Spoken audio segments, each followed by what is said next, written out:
सुस्वागतम. ठरलं तर मग मालिकेच्या आजच्या भागामध्ये मी आपलं मनपूर्वक स्वागत करतो. त्यामध्ये आता शकुंतलाने शेराकडून सावीला एका बॉक्समध्ये भरून त्या मंदिराच्या पाठीमागे एका झाडाखाली आणलेली असते. तेवढ्यात आता आग काडी घेऊन शकुंतला तिथे येते आणि त्या बॉक्सकडे बघत काडीची पेटी ओढून आता लगेचच ती काडी त्या बॉक्सवर टाकते आणि तो बॉक्स पेट घेतो. तेव्हा आता इकडे ताबडतोब सिंधू देखील तिथे आलेली असते आणि तो बॉक्स पेटलेला बघून सिंधूला मोठा धक्का बसतो. तेव्हा आता त्या बॉक्सकडे बघत शकुंतला म्हणते की अखेर ही ब्याद गेली. तेव्हा ते ऐकून आता सिंधूला मोठा धक्का बसतो आणि रागाने सिंधू आता शकुंतलाकडे बघू लागते. शकुंतला तेथून आता निघून जाते तर पळतच सिंधू ही त्या बॉक्सकडे येते आणि मोठ्याने सावी असे ओरडते. तर आता त्या बॉक्सला सगळीकडेहून आगीने घेरलेले असते तर आता सिंधूला पुढे जाता येत नसते आणि आता सिंधू ती बॉक्सची आग आता तिच्या हाताने विझू लागते आणि मोठमोठ्याने सावी असे म्हणत आता सिंधू रडू लागते. आणि आता सिंधू कशीबशी ती बॉक्सची आग आपल्या हाताने विझवते आणि तो बॉक्स उघडून सावी असे म्हणत त्या बॉक्समध्ये बघू लागते. त्या बॉक्समध्ये काहीही नसते आणि तो बॉक्स रिकामा असतो. तेवढ्यात आता पाठीमागून टाळ्या वाजवत शकुंतला तिथे येते. तर आता सिंधू ही शकुंतलाकडे बघू लागते आणि आता रागाने शकुंतला ही सिंधूकडे बघते आणि म्हणते की कोंबडा जरी आरवला नाही तरी सूर्यदेव हा उगवायचा कधी थांबत नाही आणि तुम्ही किती जरी बोंबलून सांगितलं ना तरी सत्य एक ना एक दिवस सगळ्यांसमोर येतच असे शकुंतला सिंधूला बोलते. ते काही लपून राहत नाही. तेव्हा लपाछपीचा डाव आता संपला असे शकुंतला आता सिंधूला बोलते. काय सिंधू असे आता शकुंतला सिंधूला बोलताच राग येऊन मोठ्याने शकुंतला असे म्हणत सिंधू शकुंतलावर धावून जाते. त्या क्षणी शकुंतला तिच्या हातातील बंदूक आता सिंधूवरती रोखते. बंदूक रोखत शकुंतला म्हणते की तुला काय वाटलं, तू गुमान बोलाने आम्हाला तुझ्या तालावर नाचवत राहशील आणि आम्ही नाचत राहू. शकुंतला म्हणते की तू आम्हाला काही बी सांगशील आणि आम्ही ते ऐकून घेईल असं तुला वाटतं का. सिंधू मॅडम, एक गोष्ट तुम्ही लक्षात घ्या, शेराला सव्वा शेर हा भेटतोच. आणि असे म्हणत आता शकुंतला सिंधूचा हात पिरगळवते तर सिंधू आता शकुंतलाला सोडण्यासाठी बोलत असते. तेव्हा हात पिरगळवत शकुंतला म्हणते की कसं आहे ना सिंधू मॅडम, मी तुम्हाला इथे येताना बघितलं होतं. कारण जेव्हा आता शकुंतला ही सावीला बघण्यासाठी त्या रूममध्ये आलेली असते तेव्हा आता सावीचा चेहरा हाताने धरून सावीकडे बघत असताना जेव्हा आता आयुष आणि सिंधू एका भिंतीच्या आड लपलेले असतात तेव्हा मात्र सिंधूची पिशवी ही तिथेच सावी शेजारी पडलेली असते आणि त्या पिशवीकडे आता शकुंतलाचे लक्ष जाते आणि त्याच वेळेस शकुंतलाच्या लक्षात आलेले असते की इथे कोणीतरी आलेलं आहे आणि ते सगळं आता शकुंतलाला आठवते. आणि त्याच वेळेस मी सापळा रचला आणि शेराला सावीला तेथून हलवण्यासाठी सांगितलं आणि त्याच वेळेस मी त्या रचलेल्या सापळ्यात तुम्ही अलगद येऊन पडलात असे आता शकुंतला सिंधूला बोलते. तर आता शकुंतला गण रोखत सिंधूला म्हणते की काय म्हणणं आहे तुझं. तर सिंधू म्हणते की मला तू मारायचा विचार देखील करू नकोस आणि सावीला सुद्धा. शकुंतला म्हणते की बरोबर बोलताय तुम्ही, आम्ही विचार करणारच नाही आहोत आणि आम्ही डायरेक्ट कृती करणार आहोत असे म्हणत आता शकुंतला सिंधूवरती बंदूक रोखते आणि म्हणते की कसं आहे सिंधू मॅडम, तुमच्या खुनाने आम्हाला आमचे हात बडबडायचे नव्हते, पण त्याचं काय आहे ना, एकदा जर मेलेल्या माणसाला पुन्हा दुसऱ्यांदा नव्याने मारलं ना तर शिक्षा होत नाही. तेव्हा आता काय येतंय का तुमच्या ध्यानात असे शकुंतला सिंधूला बोलते. तेव्हा सिंधू समोर जेव्हा आपण सावीला आणायला मधूकडे गेलो होतो तेव्हा मधूने आपल्याला सांगितले होते की तुझी सावी माझ्याकडे आहे आणि जर तू हे सत्य रत्नपारख्यांना सांगशील तर मी तुझ्या सावीला कधीच तुझ्याजवळ येऊ देणार नाही. तर आता सिंधूने त्यावेळेस कशी मधूच्या कानाखाली मारली आणि मधूने सिंधूला कसे दरीत ढकलून दिले हे सगळं आता सिंधूच्या डोळ्यासमोर येते. आलं का ध्यानात आणि आलं का डोळ्यासमोर सिंधू मॅडम असे म्हणत आता शकुंतलाने सिंधूवर गण रोखलेली असते आणि आता डायरेक्ट आपण खेळच खल्लास करणार आहोत, कळलं का सिंधू मॅडम असे म्हणत आता शकुंतला तिच्या बंदुकीचा ट्रिगर जोराने दाबू लागते. त्याच वेळेस आता पाठीमागून एक काठी ही त्या शकुंतलाच्या हातावर पडते आणि त्या काठीच्या माराने शकुंतलाच्या हातातील बंदूक खाली पडते. तेव्हा ते बघून सिंधू आणि शकुंतला अवाक झालेले असतात. तेव्हा आता काठी कोणी मारली यासाठी शकुंतला ही समोर बघू लागते तर आयुष तिथे आलेला असतो. तेव्हा आयुषला बघून शकुंतलाला मोठा धक्का बसतो तेव्हा आता शकुंतला ही आयुषकडे बघत पटकन खाली पडलेली बंदूक घेऊ लागते. त्याच वेळी सिंधू आता शकुंतलाला धरून जोराने शकुंतलाला ढकलून देते. तर आयुष पळतच सिंधूकडे येतो आणि सिंधूला म्हणतो की सिंधू मामी तुम्ही ठीक आहात ना. आणि सिंधूचे हात भाजलेले असतात. तर आता शकुंतला ही खाली पडलेली असते आणि समोर आता देवीचे मंदिर असते आणि देवीच्या मंदिरासमोर आता खूप सारा ताटामध्ये गुलाल ठेवलेला असतो. पटकन आता शकुंतला ही पळत पळत त्या ताटाकडे जाते आणि त्या ताटातील गुलाल आपल्या हातात घेते.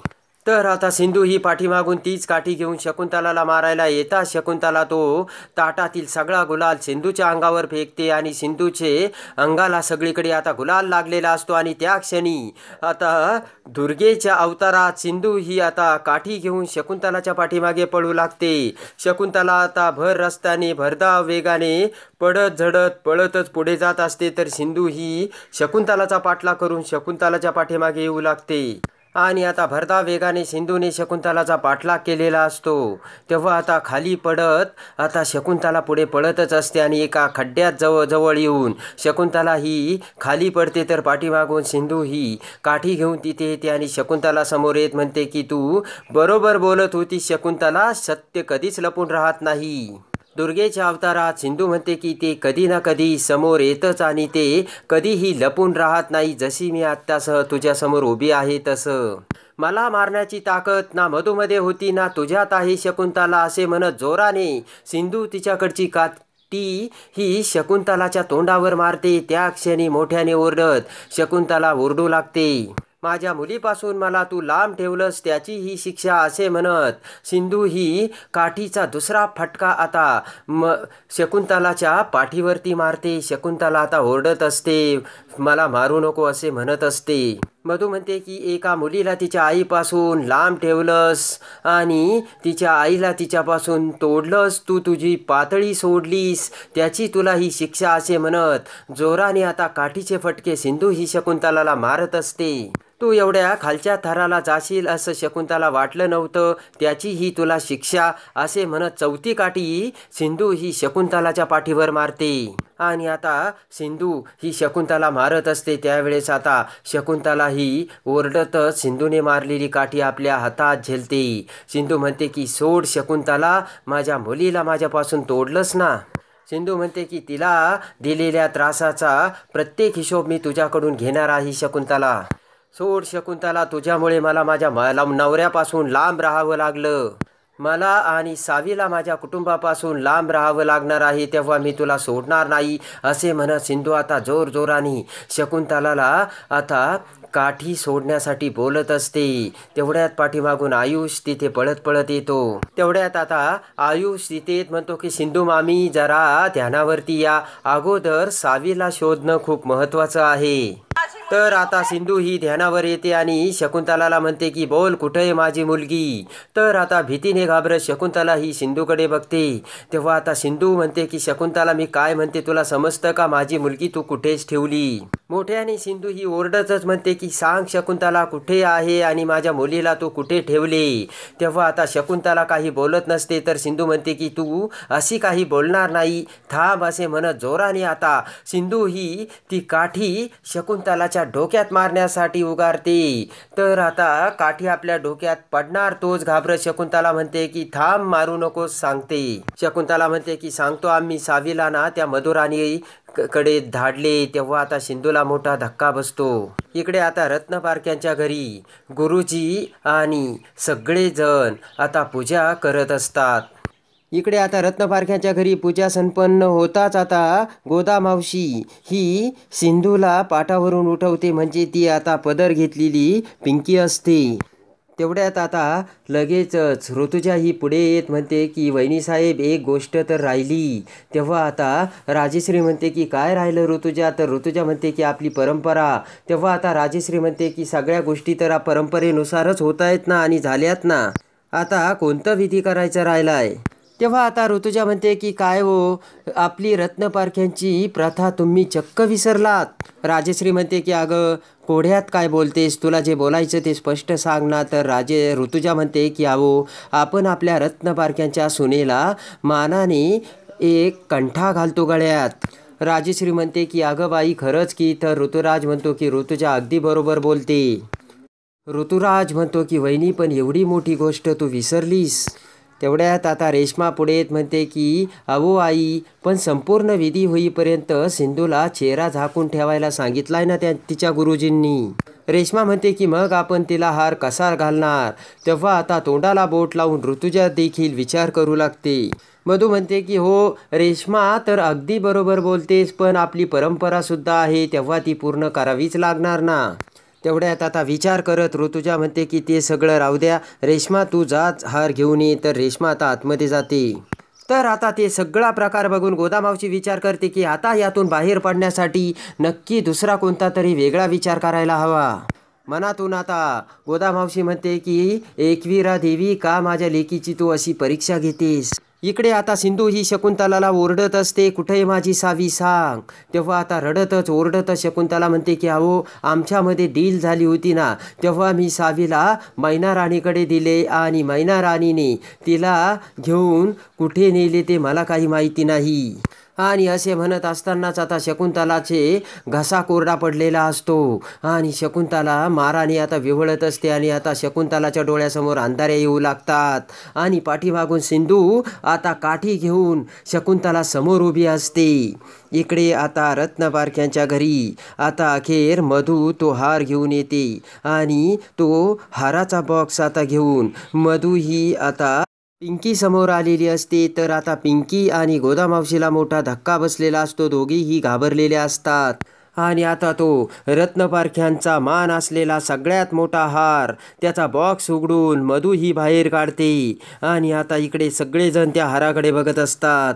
तेवढ्यात आता इकडे मधू तो हार आता घालण्यासाठी सिंधूला आता हाक मारत म्हणते की अगं सिंधू आता पदर बाजूला कर हा हार प्रथेनुसार तुला घालायचा आहे. तेव्हा आता पिंकीला मोठा धक्का बसलेला असतो आणि आता मधू तिच्या हाताने आता पिंकीचा पदर वर करू लागते. तेवढ्यात आता नाटक करत पिंकी ही चक्कर येऊन खाली पडते. तेव्हा ते बघून सगळ्यांना मोठा धक्का बसतो. तर पटकन आता राघव हा पिंकीला धरतो आणि म्हणतो की सिंधू काय होतंय. तर बोट करत आता पिंकी चक्कर आल्याचे सांगते. तेव्हा लगेचच ऋतुजा म्हणते की अरे बापरे आता तर प्रथा अर्धवटच राहिली. राघव म्हणतो की काकू प्रथेपेक्षा जीव महत्त्वाचा आहे. तर राजेश्री म्हणते की अरे तुम्ही वाद का घालत बसलात. राघव जा ॲम्ब्युलन्स बोलव आणि डॉक्टरांना सुद्धा घेऊन ये. रिषभ म्हणतो की दादा मी डॉक्टरांना कॉल करतो सिंधू वहिनीला रूममध्ये घेऊन जा असे म्हणत आता रिषभ बाहेर जातो. त्यानंतर आता इकडे राघव हा सिंधूला बेडरूममध्ये घेऊन येतो आणि आता कॉटवरती ठेवत म्हणतो की सिंधू थोडा आराम कर. सिंधू म्हणजे पिंकीने पदर डोक्यावरच ठेवलेला असतो. इकडे आता गोदामावशी राघवला म्हणते की तुम्ही काही काळजी करू नका तिने थोडा आराम केला की तिला नक्की बरं वाटेल. गोदामावशी आता राघवला म्हणते की प्लीज तुम्ही बाहेर थांबता का. तेवढ्यात आता ठीक आहे असे म्हणत राघव हा बाहेर जातो. तर आता इकडे गोदामावशी मधूला म्हणते की मधुताई तुम्ही सुद्धा जरा बाहेर थांबता का. तेव्हा आता मधू ही गोदामाकडे बघते आणि आता जोराने झटका मारत मधूसुद्धा बाहेर जाताच आता इकडे गोदामावशी दरवाजा बंद करते. इकडे आता राघव हा बाहेर दरवाजासमोर उभा राहत विचार करत असतो. तेवढ्यात मधू ही पाठीमागे येऊन राघवकडे बघते. इकडे आता गोदामावशीने दरवाजा बंद करताच पिंकी तिच्या डोक्यावरचा पदर अखेर बाजूला करते आणि गोदामावशीकडे बघत पिंकी आता सुटकेचा श्वास सोडते. इकडे आता राघवने डॉक्टरांना फोन केलेला असतो. राघव म्हणतो की रिषभने तुम्हाला सगळं काही सांगितलंय ना तेव्हा तुम्ही पटकन या डॉक्टर. तर डॉक्टर म्हणतात हो आणि राघव फोन ठेवतो. मधू आता राघव शेजारीच उभी असते. विचार करत आता इकडे मधू ही राघवला म्हणते की राघव तुला कृष्णा आणि गोदामावशीचं वागणं पटतंय का रे. मधूकडे बघत राघव म्हणतो की मधू प्लीज हे डिस्कस करायची आता ही वेळ नाहीये. मधू म्हणते की आय नो मला माहिती आहे की पण तिचा चेहरा झाकलेला आहे. मधू म्हणते की तिला काय त्रास होतो काय नाही हे तर आपल्याला कळायला हवं ना. मधू म्हणते की तुलाही तिचा चेहरा बघता आला नाही. तू जर तिचा चेहरा बघितला असता तर तुला कळलं असतं तिला नक्की काय प्रॉब्लेम झालाय ते असे आता मधू ही राघवला सांगते. मधू म्हणते की अरे राघव तू तर तिचा होणारा नवरा आहे. तेव्हा तू जर तिचा चेहरा बघितला असता तर तुला समजलं असतं तिला नेमकं काय होतं आणि गुरुजींनी सांगितलंय ना तर त्याने काही फरकसुद्धा पडला नसता. तर ते ऐकून विचार करत राघव म्हणतो की actually you are right Madhu. Raghav आता मधूला म्हणतो की तू अगदी बरोबर बोलतेस, मी तिचा होणारा नवरा आहे आणि तेव्हा मी तिला भेटायला हवंच. विचार करत राघव आता मधूला म्हणतो की सिंधूशी न बोलता मी एक क्षणभरही राहू शकत नाही. तेव्हा आता राघवचे ते बोलणे ऐकून आता मधू विचार करते की कृष्णा, आत्ता तुझं खरं रूप राघवला कळालं. मधू म्हणते की अरे राघव, मला त्या कृष्णाचा डाऊटच येतोय. अरे ती जर कृष्णा असती तर ती तुला काही ना काही तुझ्यासोबत बोलली असती ना, ती एवढी गप्प का? तेव्हा आता लगेचच आता राघवला मधूचे म्हणणे पटलेले असते आणि एकदा का कृष्णा तुझा खरा चेहरा समोर आला मग राघव स्वतःहून माझ्यासोबत लग्नाला तयार होईल, असा आता मधू विचार करते. आणि आता मधू आणि राघव विचार करून बरोबर असं म्हणत आता पुन्हा आता कृष्णाचा दरवाजा वाजवतात. तेव्हा आता गोदामावशी विचार करते की आता कोण आलं असेल आणि आता पिंकी ही लगेचच अंगावर कंबल घेऊन कॉटवर झोपते. तर गोदामावशी दरवाजा उघडते. तेव्हा मधू आणि राघव तिथे आलेले असतात. तर राघव गोदामावशीला म्हणतो की मला कृष्णाशी थोडं बोलायचं आहे आणि राघव हा आता मधूला घेऊन आतमध्ये येतो आणि आता कृष्णाच्या कॉटच्या जवळ येताच आता राघव हा कृष्णाच्या अंगावर असलेलं कंबल बाजूला करू लागतो आणि आता ते बाजूला करत असताना आतमध्ये चेहरा कुणाचा आहे हे आता बघण्यासाठी मधू, गोदामावशी, राघव सगळेजण आता त्या चेहऱ्याकडे बघत असतात आणि कंबल बाजूला करताच ती दुसरी तिसरी कोणी नसून कृष्णाच असल्याचे राघव समोर येते आणि अखेर कृष्णा बनून आता शकुंतलाकडून सावी ही मधूकडे असल्याचे सत्य समजताच पुन्हा सिंधूने आता कृष्णा बनून रत्नबारक्यांच्या घरी धाव घेतलेली असते आणि ताबडतोब आता बेडरूममध्ये येऊन पिंकीच्या जागी कृष्णा ही झोपलेली असते आणि एका क्षणात आता कृष्णा बनून आता सिंधूने डाव पलटलेला असतो. तर आता मधूच्या पिंजऱ्यातून, मधूच्या तावडीतून आता सावीची सिंधू ही कशी सुटका करते आणि मधूच्या बापाचा हंडा फोडून आता राघव सोबत आता सिंधू कसे लग्न करते हे बघण्यासाठी आणि लग्नाची बेडी मालिकेच्या डेली अपडेटसाठी बेल नोटिफिकेशनवर क्लिक करून आपल्या चॅनलला लाईक करा, सबस्क्राईब करा.